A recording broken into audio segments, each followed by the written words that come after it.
இன்னைக்கு ஊடக கதையாடல் என்பது வெறும் சினிமா மட்டும் கிடையாது.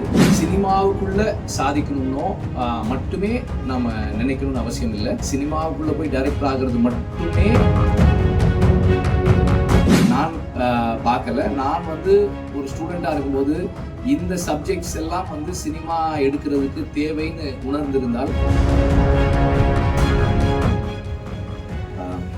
இந்த ஐஏஎஃப்சியினுடைய இன்செப்ஷன் தொடக்கம் என் கதைகளை நான் சொல்வதற்கான சூழல் எனக்கு இல்லாமல் போயிடும் அப்படின்னு யாரும் உணரக்கூடாது.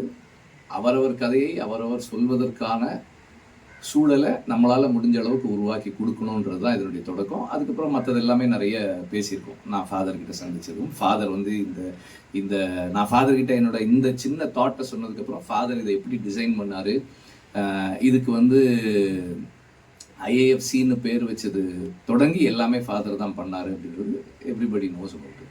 அண்ட் அதே போல் நம்ம இன்னைக்கு ஊடக கதையாடல் என்பது வெறும் சினிமா மட்டும் கிடையாது. எல்லாமுமே இன்னைக்கு நீங்கள் யூடியூப்பில் போடுற ரீல்ஸாக இருக்கட்டும்,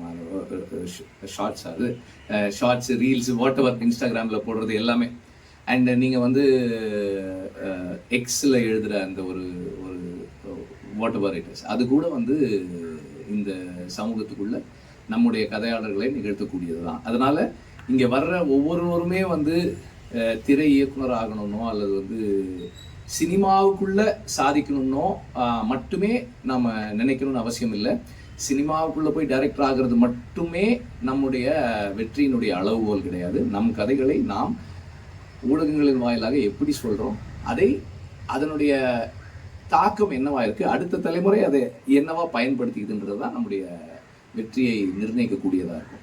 அப்போது இங்கே இருக்கிற 40 பேருமே 30 பேருமே திரை இயக்குநர்களாகி திரை ஆளுமைகளாகிறது எங்களுக்கு அதை விட சந்தோஷம் நமக்கு எல்லாருக்கும் வேற எதுவுமே இல்லை. ஆனால் அது மட்டுமே நம்ம இலக்கா நிறுத்திடக்கூடாது. வெவ்வேறு தளங்களில் நாம் செயல்படணும். நீங்கள் நாளைக்கு ஒரு ஃபிலிம் கிரிட்டிக்காக இருக்கலாம், நாளைக்கு நீங்கள் ஒரு ஒரு ஒரு வேற ஒரு இடத்துல வேற ஒரு பரிமாணத்தில் உங்களுடைய படைப்பாற்றல் வாயிலாக உங்கள் கதைகளை நீங்கள் சொல்லலாம். இங்கே நாம் நம் கதைகளை சொல்வதற்கான துணிவை ஏற்படுத்துறது தான் நம்முடைய முதல் இலக்கு. இதில் உங்கள் சீனியர்ஸ் பேசும்போது சில விஷயங்கள் எல்லாம் ஷேர் பண்ணிட்டு வந்துருக்குறாங்க. அது ஒவ்வொருத்தரும் இங்கே கிடைக்கிற அனுபவங்களை அவங்க ஒவ்வொருத்தரும் எப்படி பார்த்துருக்காங்க அப்படின்றது தான். நான் அடிக்கடி ஃபாதர்கிட்ட சொல்லுவேன், நான் கிளாஸஸ் அட்டன் பண்ணும்போது ரொம்ப ரேராக தான் வர்றேன் நான் கிளாஸஸ்க்கு. பட் வரும்போதெல்லாம் நான் சொல்கிறது என்னென்னா, இந்த மாதிரி ஒரு சிலபஸ், இப்படி ஒரு ஸ்ட்ரக்சரில் சினிமா எஜுகேஷனை நான் பார்க்கல. நான் ஒரு ஸ்டூடெண்ட்டாக இருக்கும்போது இந்த சப்ஜெக்ட்ஸ் எல்லாம் சினிமா எடுக்கிறதுக்கு தேவைன்னு உணர்ந்திருந்தால் கண்டிப்பாக இன்னும் பெட்டரான சினிமா எடுத்திருப்பேன் அப்படின்னு தான் நான் நினைக்கிறேன்.